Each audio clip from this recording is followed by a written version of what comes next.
afternoon, everyone, and welcome to the Scottish Socialist News live stream. Hopefully everyone can hear me okay.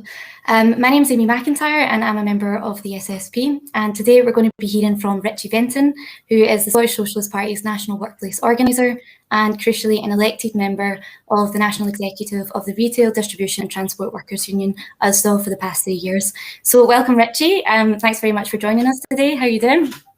I'm fine, thank you. Thanks, Amy. Richie, I believe that there was a major new policy that was agreed at your 2021 annual conference of your union, USDAW. So what exactly was it that was decided there? Well, Amy, I'm glad you're asking, because it actually represents a huge breakthrough for the working class, in my view, if it's pursued and implemented. The headline for the policy that was agreed is straightforward: campaign for free public transport. And I'll quote two sentences from what was agreed.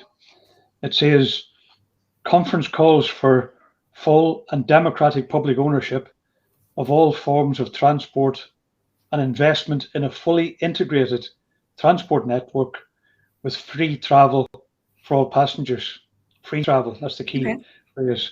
And then the second bit, conference calls on the Executive Council to coordinate campaigning on this policy, raising it in the wider trade union and labour movement, including the TUC, the Scottish TUC, Wales TUC, Irish Congress of Trade Unions and Labour Party, as well as lobbying the devolved administrations and local authorities to take steps to introduce this in their areas of responsibility.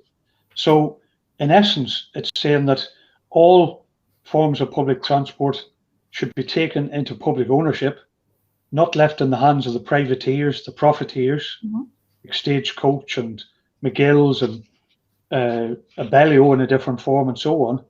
That was agreed that it should be taken into public ownership, and that all forms of travel, whether it be on trains, buses, ferries, underground systems, trams, light railways, whatever, should be free at the point of use. And that was agreed by an incredible majority. The branch delegates who met voted through by a majority of 94.1%, to be exact. So that's some mandate for that to be pursued. Yeah, absolutely. So how was it that this came about? Because this is a policy that's been pioneered by the Scottish Socialist Party for the last 20 years, or more even. So how has this been taken up by the fifth largest union in the country?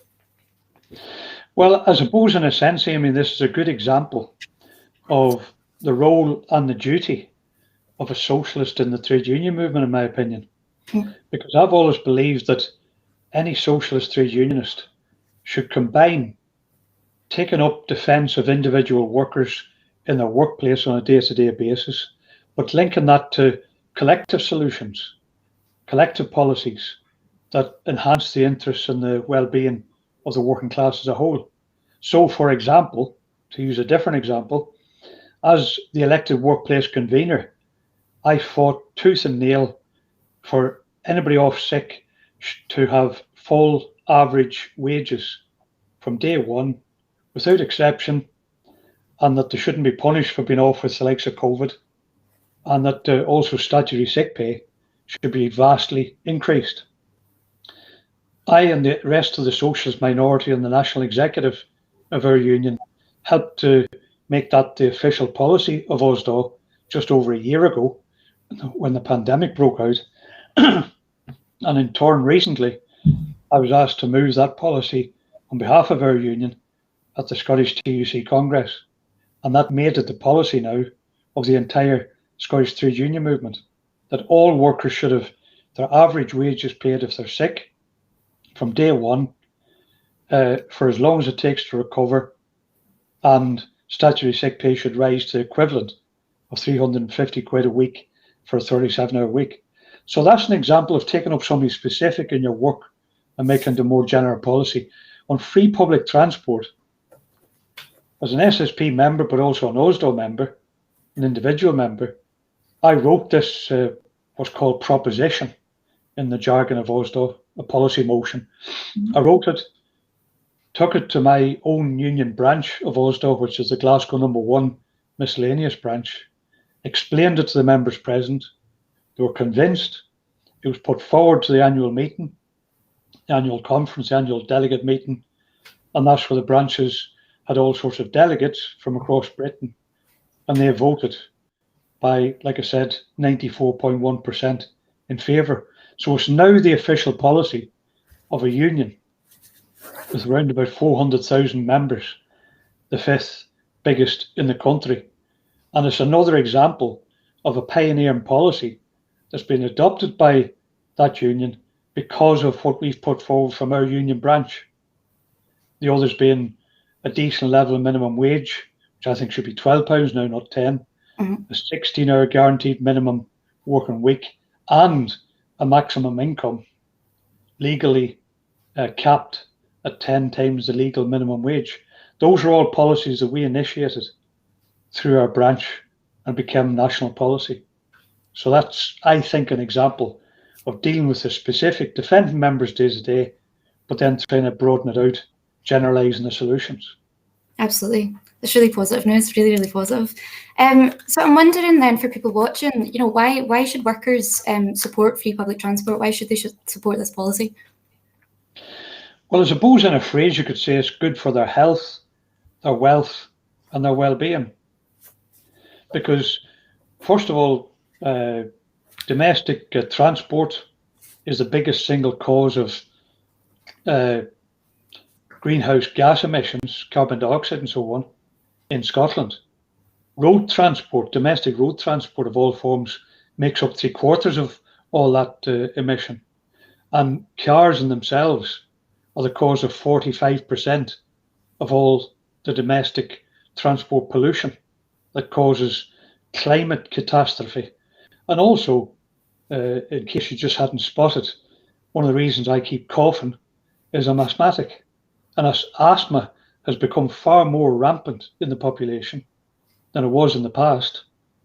And one of the causes of that is the air pollution caused by road traffic in particular, which of course includes freight lorries as well as domestic cars and so on and all that.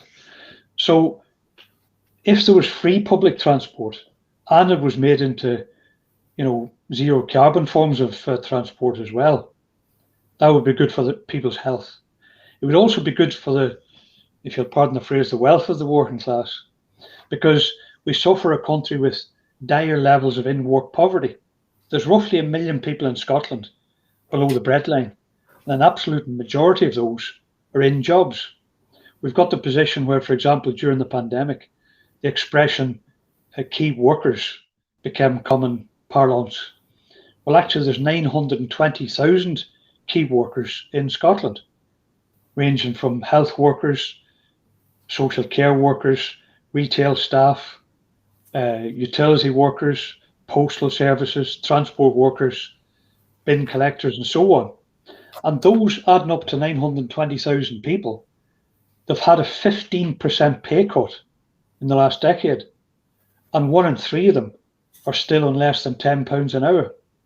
1 in 3 of them are probably in households, because there's 1 in 3 households as well who shiver through the winter in Scotland in an energy-rich country because they can't afford to heat their homes adequately. 1 in 5 food workers, people that produce the food, distribute it or sell it, 1 in 5 is incredible. This 1 in 5 food workers in Scotland have had to rely on food banks in the last year. That's a criminal condemnation of the society we live in.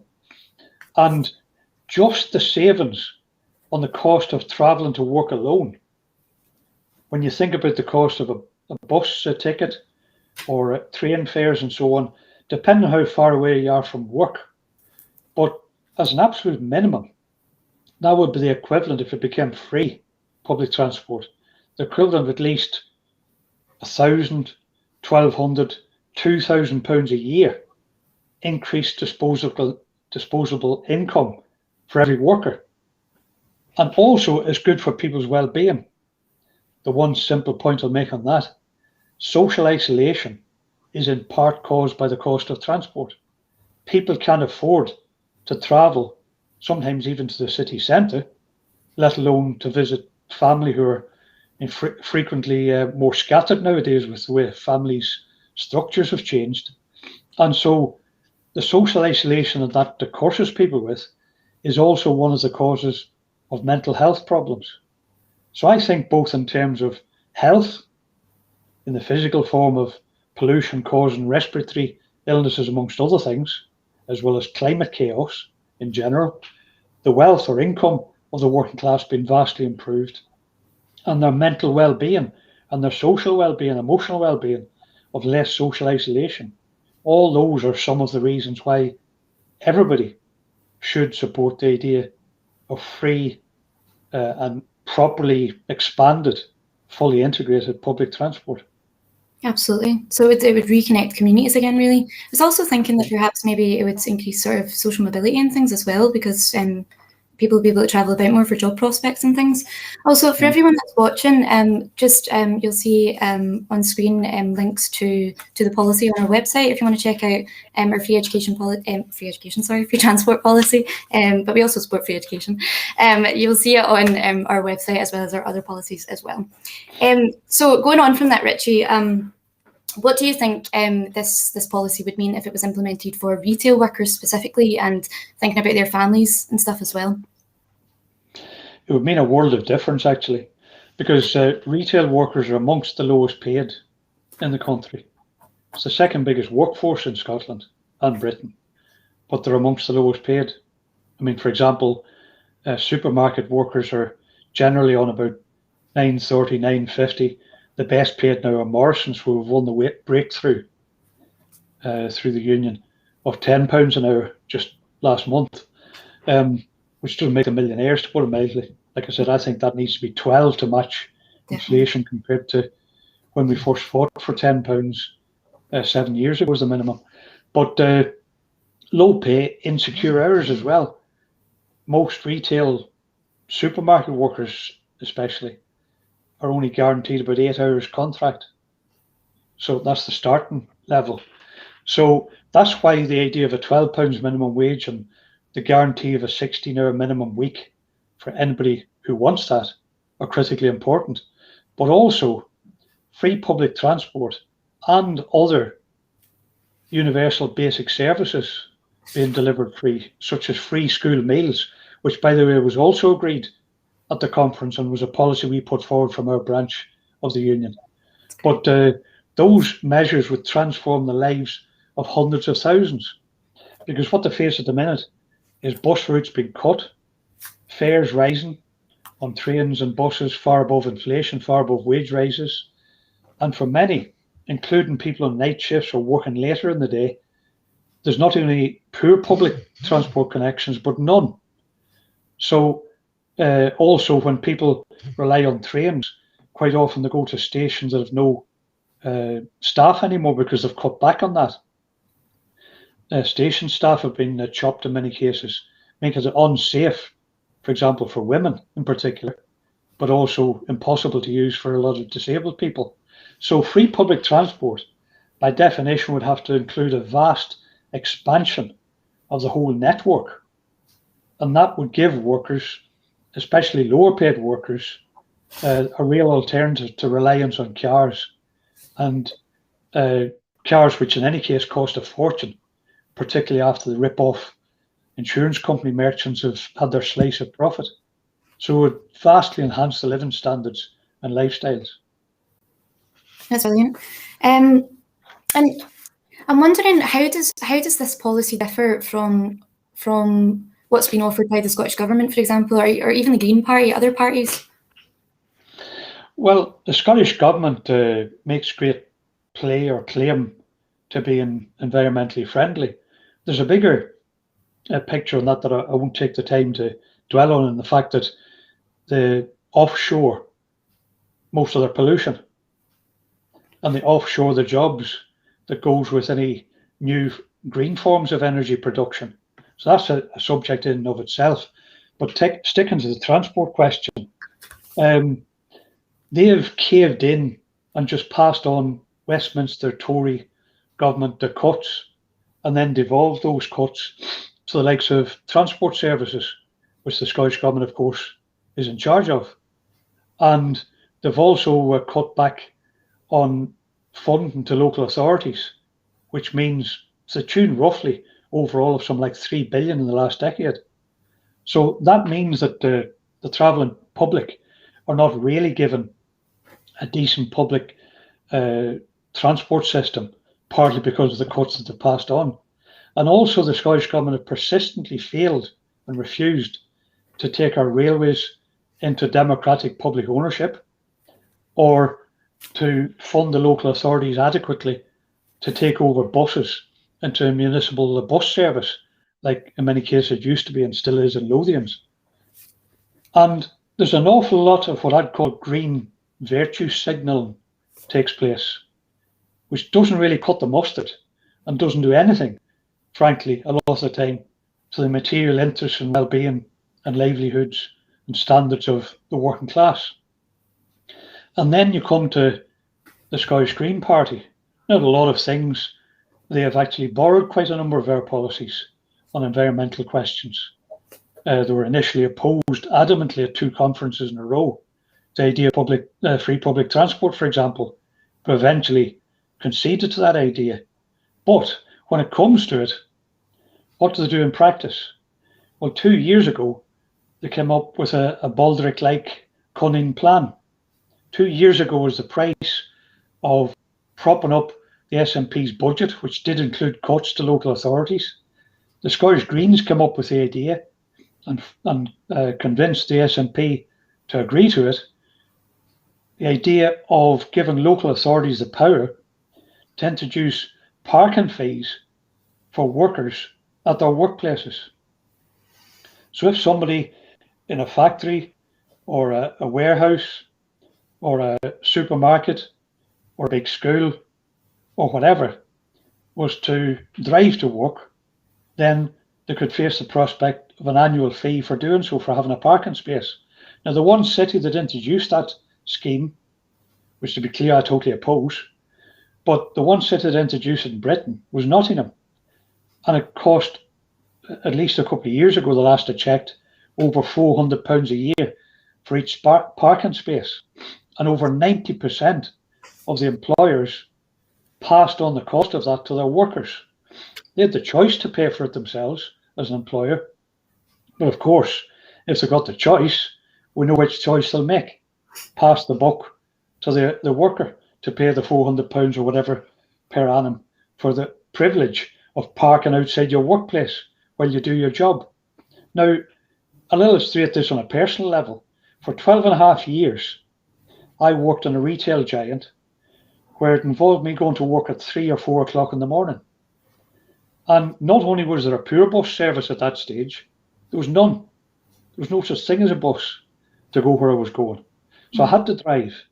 Now, if the Scottish Greens and SNP's policy was introduced by the likes of Glasgow City Council or Renfrewshire Council, where the workplace is, then that would mean I'd be paying about £400 a year to park the car, but it wouldn't remove one microcosm or microdot or whatever the word would be, milligram of carbon dioxide emission, milligram, probably more appropriate, from my car being belched out.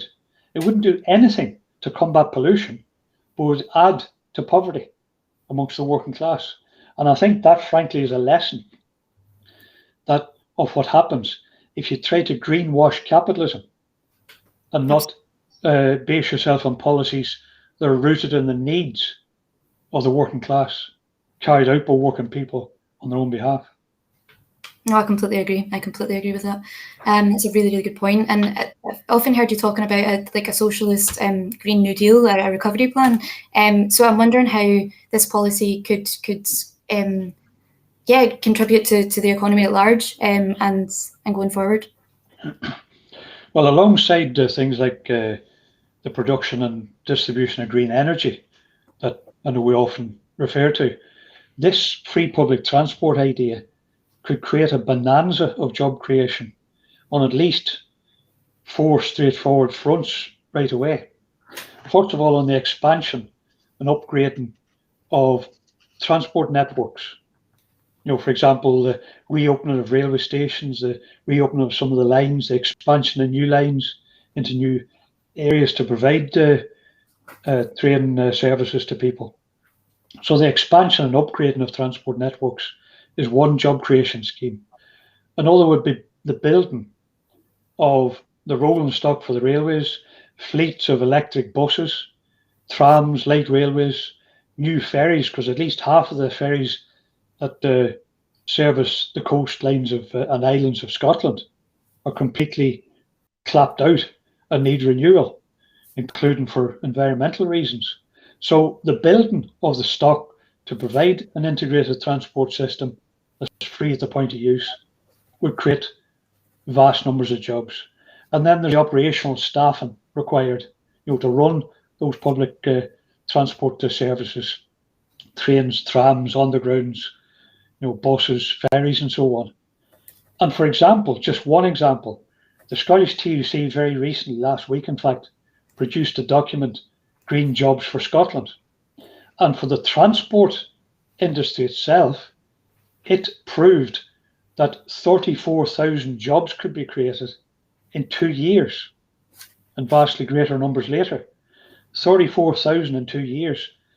That's just on the upgrading and expansion of public transport, and an additional 13,000 on operating the services in a public transport system.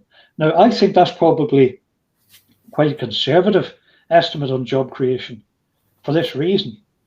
The document does not assume free public transport. Whereas, of course, if we introduce free public transport, there'll be a vast increase in demand for it, which would demand even more rolling stock, more workers to operate the systems, and so on. But that's, if you like, three fronts: the expansion and upgrading of transport, the building of the means of transport, and the operating staff to operate it, and so on a day-to-day basis. But the fourth category, I suppose, that could easily be identified is that on top of all that, there'd be big potential job creation and protection in other sectors, such as retail, hospitality, and tourism. Because if people could travel free, for example, a lot of people nowadays can't afford to go into the city centre. That increases the prospect of job losses, and already in the past year, 180,000 retail jobs have been lost across Britain. So in order to protect and expand jobs in retail, then free public transport would play a huge part in that. It would play a big part in hospitality, where people could afford to go out for a meal together with the family or with friends or whatever their choice is, or go to a local entertainment instead of having to scrimp, save, and make choices between sometimes heating the house for the profiteering energy companies or traveling for some form of social outlet. So it could expand and secure hospitality workers' jobs, and for tourism for obvious similar reasons, including not just for the central belt, but of course for more far-flung rural parts of Scotland, being provided with more integrated public transport links, which would encourage visitors to Scotland as well. Okay. I was thinking there as well, free public transport is obviously, it's a really key demand to win a majority for Scottish independence. So I just want to say to those of you watching as well, that as the Scottish Socialist Party, we are presenting the case for a Scottish it's Independent Socialist Scotland. Tomorrow at 7, it's going to be live on YouTube and Facebook, and I really encourage you to come along. So lastly, Richie, thank you for answering all my questions so far, but I'm just wondering what happens now?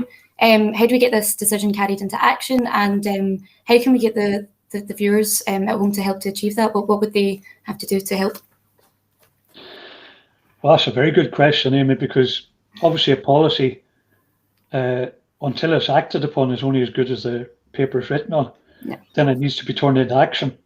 And as with all the policy conference decisions of my union or any other union, then the key question is to make sure that the national leadership act with urgency and energy to turn it into a reality. and they've got a 94% mandate, well, a 94.1% mandate to be more exact, to do so. So there's no reason to hesitate. And I think the National Union leadership in USDAW, to start with, needs to take it into the workplaces to ensure a better understanding of it as an issue and its benefits, so that working people are much more conscious of this and take part in fighting for it.